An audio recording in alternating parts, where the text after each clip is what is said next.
Espectacular operación antidroga no Salnés. Hai 2 detidos e nestes momentos as forzas de seguridade realizan rexistros en Vilanova de Arousa e tamén en Barrantes. Estas son imaxes nas que se ve o dispositivo da Policía Nacional.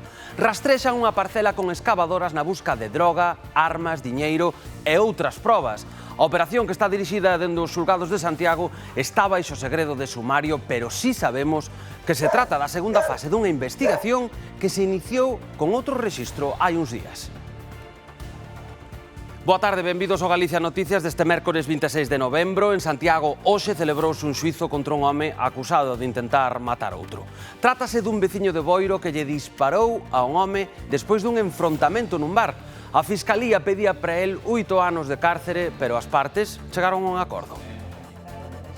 Chegamos finalmente a un acordo no que total vai ser un abono total de 35.000 euros e a rebaixa da pena de prisión de 8 anos pasa a ser 2 anos de cadea. Como non ten antecedentes penales, a audiencia, a sección sexta de aquí de Santiago, acordou a suspensión por un prazo de 3 anos sempre que pague indemnización, non cometa outro delito e cumpra a orde de afastamento. Dedicábase presuntamente a roubar en vivendas e establecementos de Lalín, Forcarei e Vila de Cruces. A Garda Civil detivo 4 dos asaltantes e hai unha quinta persoa investigada. Teñen entre 25 e 42 anos. Levaban principalmente cartos en metálico que conseguían en casas e negocios da zona. Están acusados de pertenza á banda criminal. Na Coruña rexistrouse unha pelexa bastante violenta na estación de autobuses. 2 homes emprenderon a golpes nun bus que cubre a ruta con Carballo. Provocaron numerosos problemas ao chegaren á estación. Os implicados tamén agrediron o persoal de seguridade. Ata o lugar desprazouse un amplo dispositivo policial e os axentes tiveron que empregarse a fondo para poder reducilos. Acabaron arrestando os 2 homes ante a mirada atónita dos viaxeiros que estaban presentes. Claro, se empezó a zarzar con el chofer, allí empezó, vino el otro, le ayudó a hacer el paripé, bueno, una agresividad tremenda, pobre chofer, ¿eh? Y creo que debería de ir en seguridad, pero más que todos los fines de semana, que hay más flujo de personas, salen a fiestas y vuelven los domingos borrachos. Ollo, que Lugo é a segunda cidade española máis saudable. A moitos seguro que nin lles extraña. Un estudo dun servizo médico en liña sitúa a capital lucense no segundo posto, só por detrás de Teruel.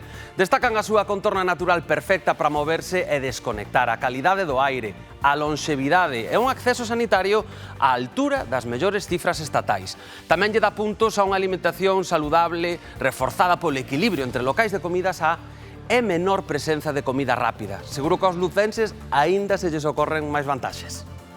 Temos a zona do Rato, a zona do Miño, que é onde habitualmente vai correr toda a xente que fai deporte por aquí.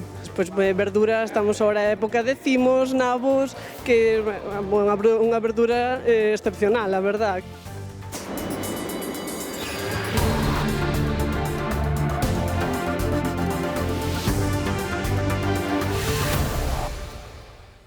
Ben, hai 2 detidos no Salnés no marco dunha relevante operación antidroga. Nestes momentos o dispositivo da Policía Nacional segue en marcha en Vilanova de Arousa. Imos ata ali en directo na busca da última hora con Xoel Rodríguez. Pois a última hora, Alberto, é precisamente que fai tan só uns minutos, arredor da 1 desta tarde, se retiraban desta leira a maquinaria, unha máquina excavadora do Grupo Operativo de Intervencións Técnicas da Policía Nacional, que dende primeira hora desta mañá estiveron traballando nesta operación en colaboración con outros axentes de Vilagarcía, de Santiago e tamén do Greco Galicia. O obxectivo precisamente dos axentes era tentar localizar tanto droga como diñeiro ou calquera outro tipo de evidencia que os integrantes desta organización moi activa e tamén moi asentada nesta comarca do Salnés podían ter enterrado nestas parcelas. Un rexistro desta parcela ubicada no lugar de Currás, en Vilanova de Arousa, que se sumaría a outros 2 rexistros máis levados a cabo neste concello e tamén no veciño municipio de Ribadumia. A operación, a investigación está baixo segredo de sumario, pero trascendeu que habería cando menos 2 detidos. Un deles podería ser o presunto xefe desta organización, que tería ademais múltiples antecedentes. Grazas, Joel, condenado a 2 anos de prisión un veciño de Boiro por un delito de homicidio en grao de tentativa por dispararlle a outro despois dunha disputa nun bar en xaneiro de 2022. As partes chegaron a un acordo para reducir a pena que pedía inicialmente a Fiscalía de 8 anos de cárcere. Os feitos xulgados ocorreron o 9 de xaneiro de 2022. Acusado e vítima discutiron neste bar de Boiro. O acusado saiu e envioulle unha mensaxe ao irmán da vítima advertíndolle que ia matalo. Pouco despois, a vítima saiu do bar e volveron discutir. O acusado colleu un arma de aire comprimido que fora modificada para usar perdigóns e disparoulle 2 veces nunha perna. A consecuencia das lesións, a vítima estivo ingresado 30 días e sufriu 6 intervencións cirúrxicas. Os feitos foron cualificados pola Fiscalía como un delito de homicidio en grao de tentativa, polo que pedía unha pena de 8 anos de prisión, unha orde de afastamento de 50 metros e prohibición de comunicarse coa vítima durante 10 anos e o pagamento dunha indemnización de 25.000 euros. As partes negociaron un acordo de conformidade que rebaixa a condena e suspende a execución da entrada en prisión. Chegamos finalmente a un acordo no que total vai ser un abono total de 35.000 euros e a rebaixa da pena de prisión de 8 anos pasa a ser 2 anos de cadea. Como non ten antecedentes penales, a audiencia, a sección sexta de aquí de Santiago, acordou a suspensión por un prazo de 3 anos, sempre que pague indemnización, non cometa outro delito e cumpra a orde de afastamento. Para a reducción da pena aplicaronse as atenuantes de confesión, reparación do dano causado ao ter pagado xa 20 dos 35.000 euros da indemnización fixada e que o acusado actuou baixo os efectos das drogas. Tamén deberá cumplir coa orde de afastamento de 100 metros da vítima e a imposibilidade de comunicarse con el durante 7 anos. No Deza, un operativo da Garda Civil saldouse con 4 detidos e máis un investigado por roubos en Lalín, en Forcarei e Vila de Cruces. Acúsanos de pertenza a banda criminal e atracos con forza na zona. Iria, contanos. Si, os detidos e investigados son 4 homes e unha muller de entre 25 e 42 anos, todos eles de nacionalidade española. Están acusados de ser os presuntos autores de varios asaltos con violencia en diferentes establecementos e tamén vivendas particulares de Forcarei, Vila de Cruces e Lalín. Os detidos foron apreixados nun dispositivo especial liderado pola Garda Civil de Lalín xunto á Policía Xudicial, membros do equipo Roca e tamén reforzados por compañeiros da Comandancia da Guardia Civil de Pontevedra. Nas últimas horas, os detidos prestaron declaración neste xulgado de Lalín. E malia que non trascendeu a cantidade roubada, si se sabe que o seu obxectivo fundamental eran os cartos en metálico. Grazas, Iria. A Policía Nacional alerta dun aumento das ciberestafas con motivo do Black Friday. Os delincuentes aproveitan este tipo de campañas comerciais para camuflarse e conseguir de xeito fraudulento os nosos datos persoais ou tamén os nosos cartos. A prevención é a mellor ferramenta para combater estes ciberdelincuentes e a policía aconsella como facelo. A chegada de campañas comerciais como o Black Friday aumenta o número de compras online, pero tamén as ciberestafas. Os delincuentes aproveitanas para captar posibles vítimas, camuflándose entre as transaccións lexítimas. Con motivo do Black Friday, os ciberestafadores crean aínda máis páxinas fraudulentas. En ocasións semellantes en contido ás páxinas de compras lexítimas e ás veces tamén utilizan unha URL que se diferencia nun ou 2 caracteres dos da páxina boa. A manipulación de códigos QR ou a clonación de webs de marcas coñecidas son outra das técnicas dos ciberdelincuentes. Ollo coas mensaxes de supostas empresas de envíos e desconfianza se non ofrecen pasarelas de pago seguras. A veces compras muy rápido y no te fijas y luego estás, me pasó ahora, esperando a ver si llega o no el paquete. Te olvidas si diste cuál contraseña o cuál correo para confirmación y hasta que llega lo pasas mal. Y me fijo mucho más en las páginas porque pues te pueden estafar más rápido. Igualmente comprar en internet así que te pueden quitar más el dinero. A intención é clara, a facerse co número de tarxeta, valeirar as nosas contas e obter datos persoais. Para evitalo, a mellor ferramenta é a prevención. Por iso, non accedamos ás páxinas de compras mediante ligazóns que recibamos, senón escribindo correctamente o seu nome. E desconfiemos especialmente de chollos imposibles, que adoitan ser o principal gancho para que caigamos na estafa. Suelo comprar solo en páginas oficiales, tiendas conocidas, no suelo comprar en tiendas de Instagram o que ves así en redes sociales? Páginas oficiales y busco si son páginas auténticas o no. Aparte que si son ya estafas o páginas falsas no te ponen la página exactamente igual, sino que te ponen algo por delante o en las barras, tienes que fijarte en eso. Sobre todo el candadito de Google. As páxinas fraudulentas desaparecen aos poucos días e son difíciles de perseguir. Se somos vítimas, os consellos son cambiar de contrasinais, cancelar as tarxetas, contactar co banco e presentar denuncia.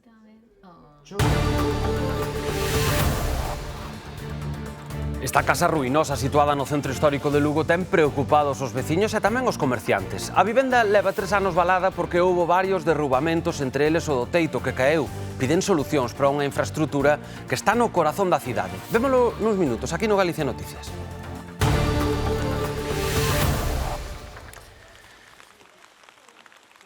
Segue desaparecida a veciña de Piñor que falta dende o 16 de novembro. Equipos de emerxencias, forzas de seguridade, voluntarios, drons e cans rastrexaron durante días a contorna da aldea de Rubillón en avión, onde se perdeu Manuela Conde. Foi sen éxito e o dispositivo oficial de busca xa está suspendido. A familia non perde a esperanza e di que non parará de buscala. Seguen peiteando a zona para intentar dar con Manuela, que ten 73 anos e padece Alzheimer. A investigación aberta, despois da morte dun home ao caer ao mar no Porto do Grove onte, apunta a que puido ser unha caída accidental. Non hai signos de violencia, pero a autopsia desvelará o que pasou. Tiña 60 anos e era unha persoa moi coñecida no lugar. Hoxe puidemos falar co home que o sacou do mar. Esta mañá Xesús traballaba no Porto do Grove igual que o facía onte, cando avisaron que había un home caído no mar. Sen dúbidalo, tirouse á auga para intentar socorrelo. Eran arredor das 3 da tarde. Me avisaron, mi tío está en el mar. Y cuando miré, pues estoy el hombre flotando en el mar. Pues metí y fui a por él, saqué del mar, pero ya estaba muerto el hombre. Hicimos los masajes cardíacos y tal, antes de que vinieran los sanitarios. Co susto no corpo conta as dificultades do rescate. Ya me estaban dando pinchazos en el cuerpo, ya me estaba dando hipotermia. No era capaz de sacarlo de donde estaba. Y yo quería mantener la cabeza a flote, ¿sabes? Más que nada. Pero bueno, al final y al cabo, no echaron una mano. Es la segunda ocasión que lo he sacado del mar, pero esta vez lo he sacado muerto. O falecido é un home dun 60 anos moi coñecido na localidade e especialmente neste porto que frecuentaba case diario coa súa bicicleta. Acostumaba a sentar a comer nesta escaleira. A na vila é moi conocido, é unha familia, bueno, pois que moi peculiar, son xente da rúa, pois o sea, a súa vida fan na rúa, están a porta dos supermercados, lle dan algo, beben cerveza e bueno, é unha vida que non se suele estilar normalmente e por eso son un pouco peculiares. Pero eso xa che digo, tamén moi queridos. Su costumbre era venir aí, se sentaba aí, caía al mar o se tiraba a él, no podría salir después.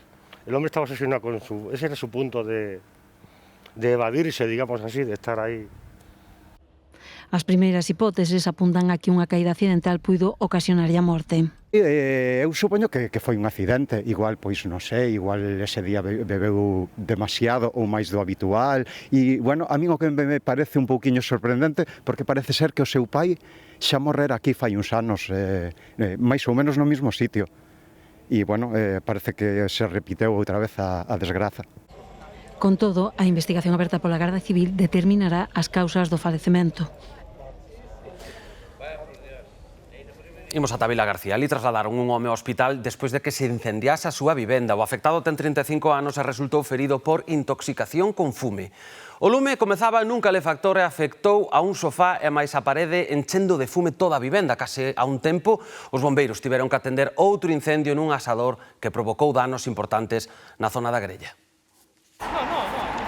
Estas outras imaxes son dun accidente rexistrado na Coruña. 2 mozos quedaron feridos de gravidade no sinistro. Circulaban pola avenida Alfonso Molina cando o coche saiu da vía. Bateron contra unha columna de formigón dunha ponte. Precisouse a intervención dos bombeiros para rescatar o copiloto que estaba atrapada no interior do turismo. Hai unha investigación en marcha para aclarar as circunstancias deste choque. Veciños e comerciantes exixen solucións para unha casa en ruínas no centro histórico de Lugo. O inmoble leva 3 anos valado porque houbo varias derrubas e a última foi a do teito. A casa está nunha das zonas máis visitadas da cidade, no corazón do centro histórico, rodeado de bares e tamén de restaurantes. O Concello, fíxense mesmo, non descarta a súa expropiación. Unha árbore que sobresae do valado, a carriza da fachada, pero sobre todo o burato no teito evidencian o paso do tempo, o estado ruinoso desta casa situada no corazón do centro histórico de Lugo, na Praza do Campo, desespera a veciños e hostaleiros. Entonces, bueno, xa levamos varios anos peleando con eso, porque, se non me equivoco, caeu no 2022, e desde esas, bueno, pues está así apuntalada, que foi o que fixeron, que é un pouco, pues, como podedes ver, un desastre. Como já caiu, pode cair outra vez, então há que arreglar isso. É moi urgente. Sí, no, si isto se leva moito tempo abandonado, moitísimo. A casa está rodeada de restaurantes cuxos clientes teiman en sentar na terraza por se cae algún cascallo. De que, por exemplo, na terraza costalle sentarse porque, claro, os días malos, sobre todo, de aire ou choiva ou así, pois pensan que ao mellor lles pode caer algo encima. Entón, bueno, sí que é un peligro. Eu escuito a xente que pasa de turista, que sí que miran e dicen, pero como pode estar isto así, aquí no medio da cidade? Problemas de seguridade, salubridade e mala imaxe para o centro turístico da cidade. Algúns negocios xa denunciaron os propietarios, tamén a Asociación de Comerciantes e Hostaleiros. Multas, ordes de reparación, pero nada funciona. A imaxe da propia zona, estamos no corazón do casco histórico de Lugo, ao lado da fonte de San Vicente. O sea, estamos nun sitio totalmente paradigmático do casco histórico e non é moi normal que isto este así despois de anos e máis anos. Veciños e hostaleiros exixen unha solución. O Concello estuda agora expropiar o inmoble. Leis autonómicas que permiten isto, permiten que unha casa ruína sexa expropiada por un concello pola metade do seu valor catastral, ou sea, por unha propineja, e que despois se podería darlle novo uso, rehabilitalo ou vendelo coa obriga de rehabilitar, etc. O sea, mecanismos existen, o que hai que facelo, o que falta é vontade. Tirar non poden tirar ahora, que ten que xarme a fachada, todo eso. Pero facerse cargo do ayuntamiento e os outros nos fan cargo, coller, pasarlles a factura. A casa conta con elementos catalogados na súa fachada como cornisas, balcóns e portas.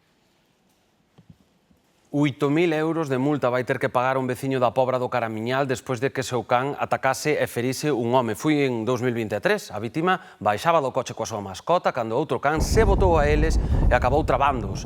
A sentenza, que se coñece agora, acredita que se trata dun can de raza potencialmente perigosa que andaba ceibo e sen bozo. O dono condenárono por un delito leve de lesións por imprudencia.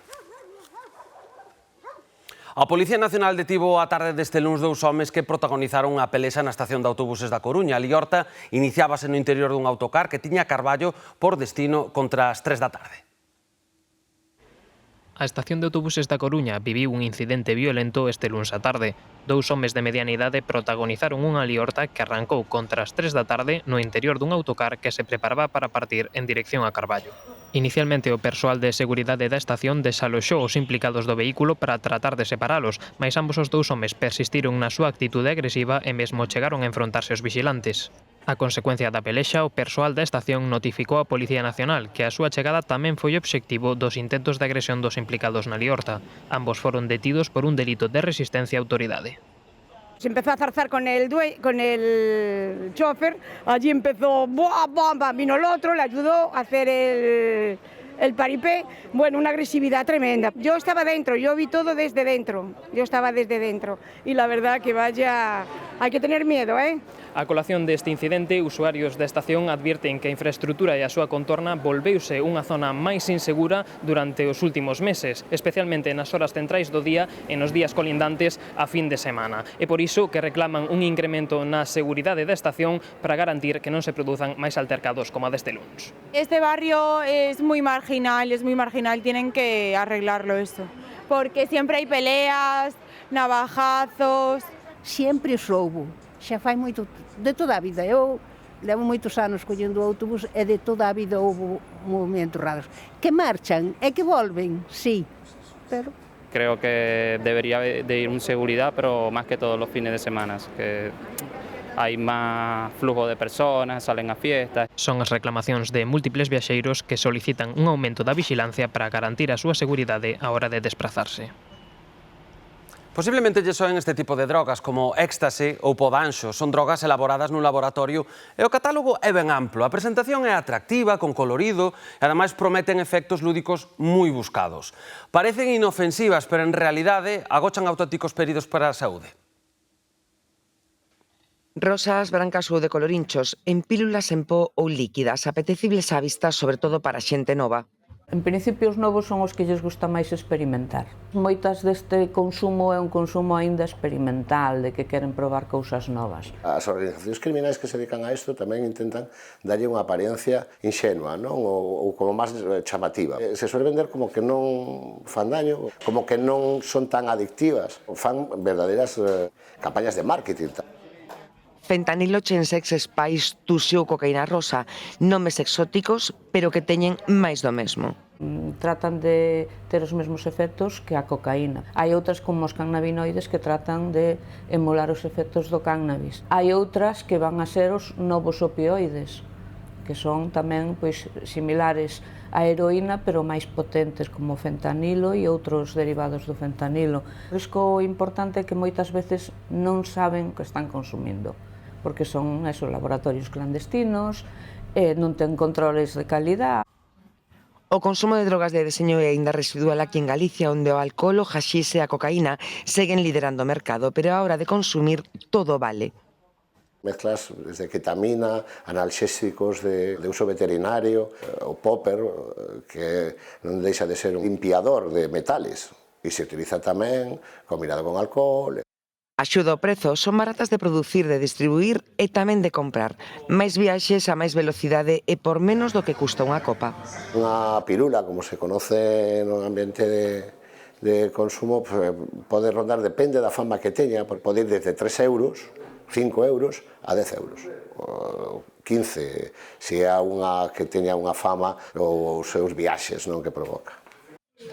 Fabrícanse sobre todo en laboratorios de Europa Central, pero as relacións entre estas organizacións e os grupos que operan dende América do Sur é cada vez máis estreita. Estas mesturanzas fan que se aproveiten os canales de introducción de uns e outros para ben traer un produto farmacológico de alá dos países do oeste e ao mesmo tempo de aquí se trasvase cocaína hacia lá. Confirman os alixos cada vez máis multicolor, con coca rosa ou branca, heroína, haxís ou esas pílulas que son auténticas bombas que poden levar á morte. Ben, cambiamos de asunto. Sergas apura a vacinación da gripe entre as persoas de 60 a 69 anos antes de que chegue o pico que se prevé para o inicio de Nadal. Esta fin de semana abrirán os hospitais para cumprir con ese plan. Nuria Castro.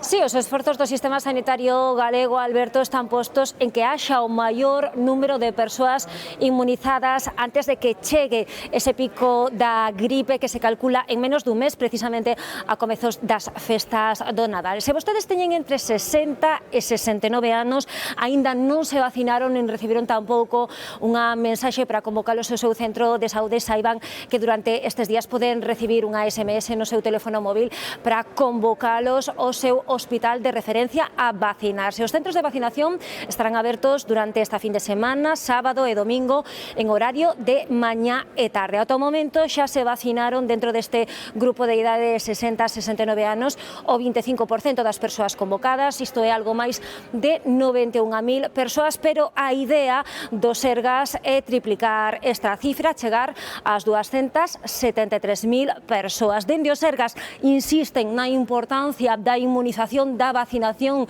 para a protección tanto individual como colectiva nun momento ademais en que se está producindo un aumento dos casos activos de gripe. Lembramos que ademais este ano chega pronto cunhas 6 semanas de antelación sobre o calendario habitual.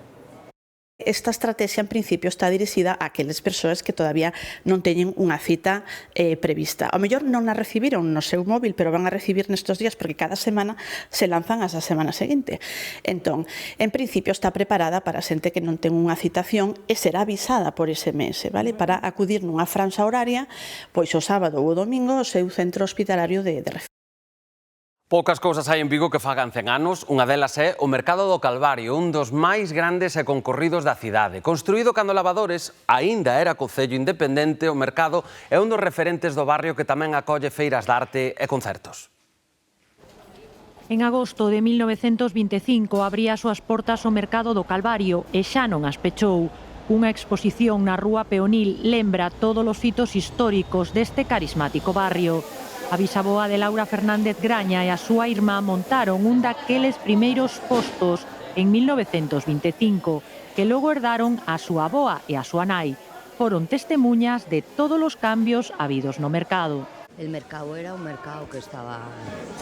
Eran los portales de hierro, los puestos eran los primeros, eran... Yo no recuerdo los de hierro, pero recuerdo los de piedra. Después de piedra pasó a azulejo, a ladrillo azulejo, y luego pasó a esto, a acero inoxidable.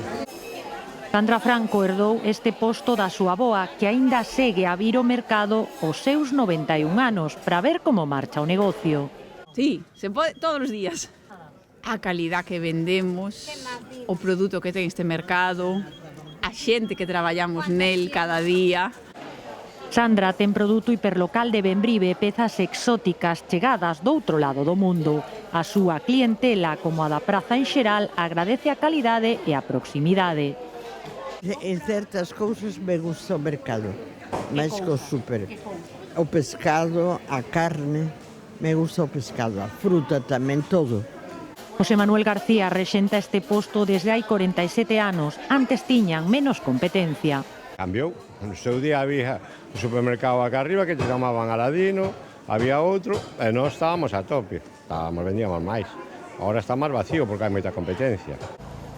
Este mercado é o elemento aglutinador do barrio, celebra mercados da arte e concertos. O obxectivo dos seus xestores é durar 100 anos máis.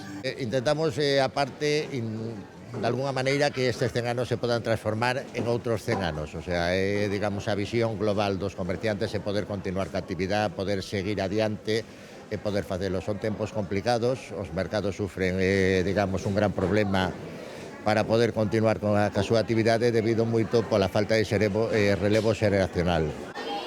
Longa vida ao mercado do Calvario, que soubo manter a súa esenza e crear tamén unha nova identidade propia. Gran expectación na Coruña polo traslado do emblemático metrosidero do Cantón Grande, un árbora que foi testemunha do pulso da cidade dende hai algo máis de 2 décadas. Este metrosidero de grandes dimensións e frondoso porte foi plantado nesta zona do Cantón Grande na Coruña no 1999. Agora, 26 anos despois, cambia de ubicación para poder continuar coa reconfiguración dos accesos ao aparcamento soterrado, onde está prevista a instalación dun ascensor conectando coa superficie. Pienso que los expertos son los que tienen que decidir.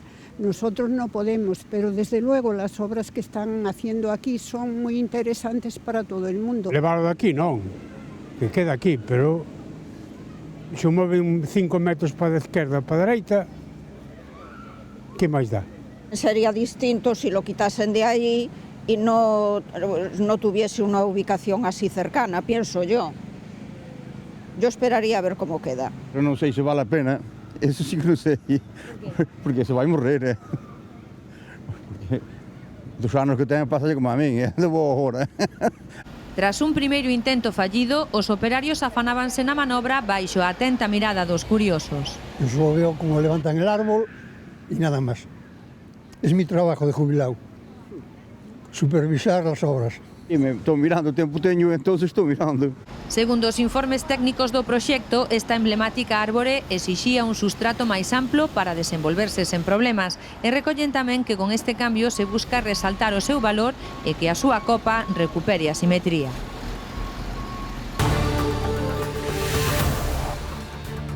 Conviven cun continuo ir e vir de camións entre as súas vivendas, están fartos. É a denuncia dos veciños de Suevos en Arteixo. Temen que calquera día se produza un accidente grave, polo que piden que se tomen medidas. Vémolo en nada, aquí no Galicia Noticias.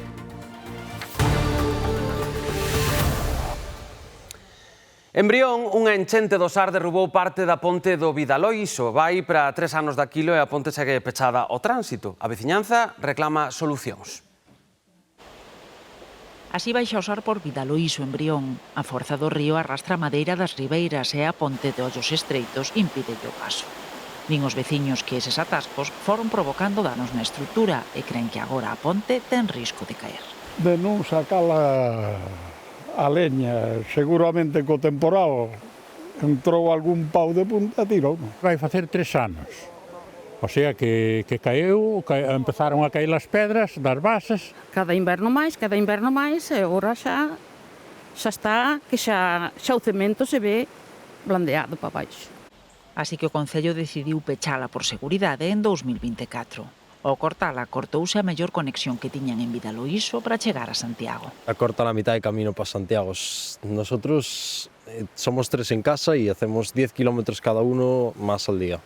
Pero para eles o maior problema é que este era o acceso máis cómodo. A outra entrada a Vidaloíso é estreita e din que os vehículos grandes teñen difícil o paso. Ali na aldea é moi estreito, hai murallas por aquí, murallas por ali, e non hai... É que non temos salida da aldea, nin entrada, que non entran nin bombeiros, nin ambulancias. E fai pouco tempo viñeron aí por un señor e non pasa. Pasa, pero rozando nos espellos, cerrando os espellos e tal. E alertan de outro risco. A ponte está cortada, pero cruzan a moitos paseantes. Nós non cruzamos. Os veciños non cruzamos, veñen os de fora, nós non. Eu non paso desde logo, Eu non paso porque, eu que sei, como ves, ao mellor igual... Cando te descuidas, vas polo río abaixo. O Concello traballa nun proxecto para refacer a ponte, pero levará o seu tempo. Explican que está catalogada, así que Patrimonio pide reparala e Augas de Galicia aposta por construir unha nova estrutura que evite os atoamentos. Cando acorden a mellor solución, terán que buscar financiamento. Calculan que precisarán polo menos 650.000 euros, así que piden paciencia ata que poidan restaurar o paso por aquí. Lugo é a cidade galega máis saudável para vivir, é a segunda en todo o ámbito estatal. Así o destaca unha análise realizada por un servizo médico en liña que destaca da capital luguesa a súa contorna natural propicia para a práctica deportiva. O estudo salienta tamén aspectos como a calidade do aire ou da alimentación. Rodeada dun extraordinario patrimonio natural, Lugo é a urbe galega máis saudable para vivir. Así o indica un estudo publicado por un coñecido servizo médico en liña que sitúa a capital lucense como a segunda cidade do ranking en todo o ámbito estatal, só por detrás de Teruel. Xunto coas zonas fluviais e os parques periurbanos do seu cinto verde, o informe destaca o paseo do Adarve da Muralla Romana, tamén o aire libre, e maila a existencia dunha nutrida rede de xinasios e de espazos cubertos ideais para a práctica deportiva. Temos a zona do Rato, a zona do Miño, que é onde habitualmente vai correr toda a xente que fai deporte por aquí. Tamén moita xente sube a muralla a correr. O único hándicap, digamos, que temos un pouco é o clima, e o bon que temos é que temos centros como pode ser este ou outros cada vez que van aparecendo máis este estilo, onde se pode facer exercicio a cuberto con profesionales que nos están guiando e ensinándonos como executar correctamente, sobre todo traballos de forza e iso que está cada vez máis demostrado que é o máis importante para a saúde dos cidadáns. O estudo tivo tamén en conta aspectos como a calidade do aire, a longevidade, o acceso sanitario e, por suposto, a alimentación.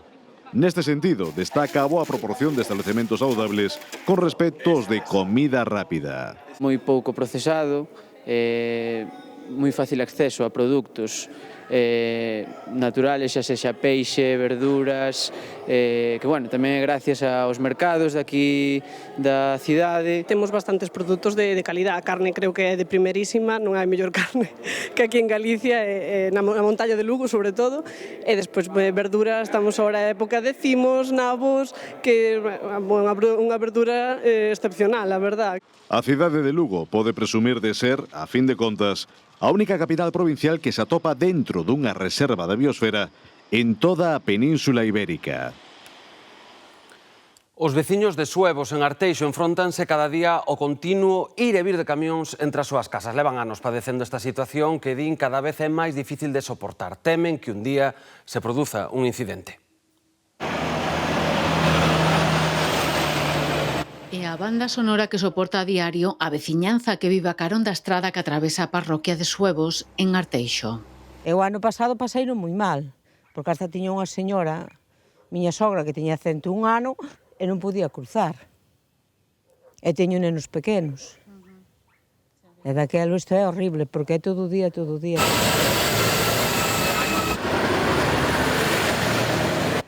Esta xente empeza a traballar ás 8:30 da mañán, e hasta a noite están seguido traballando as hormigoneras e as bañeras, e veña seguido. Eles entran por ali por Veñen de Sabón, entran por ali por Rañobre e suben por esta carretera. Son camións de gran tonelaxe que traballan nas obras dos túneles do acceso ferroviario ao Porto Exterior da Coruña.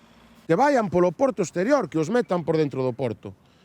Ou senón, que fagan un acceso á carretera do porto exterior e que o tráfico pesado pase por ali. Denuncian que circulan a gran velocidade nun treito limitado a 40 km por hora, nunha vía sen beiravías nin beiras rúas. Vou andando pola miña man e teste que meterxe logo pa a leira, porque ven un de arriba e outro de baixo e non tes pa onde meterte. E a veces métense aquí na nosa, algún aquí na entrada. Que estos camións mira, unha constante. Eu por onde paso? Por onde pasas aquí? Non tes unha acera. Saír da casa para ir ao parque cos nenos ou ao centro cívico é un risco. A veciñanza di sentirse abandonada polas administracións. Despois aquí poñen prohibido baixar camións, puxeron aí unhas señales, pero claro, aquí non ven nadie a decirlle, oye, que aquí non podes pasar por aquí. Reclaman medidas que lles permitan recuperar a seguridade na principal vía de comunicación que ten esta parroquia.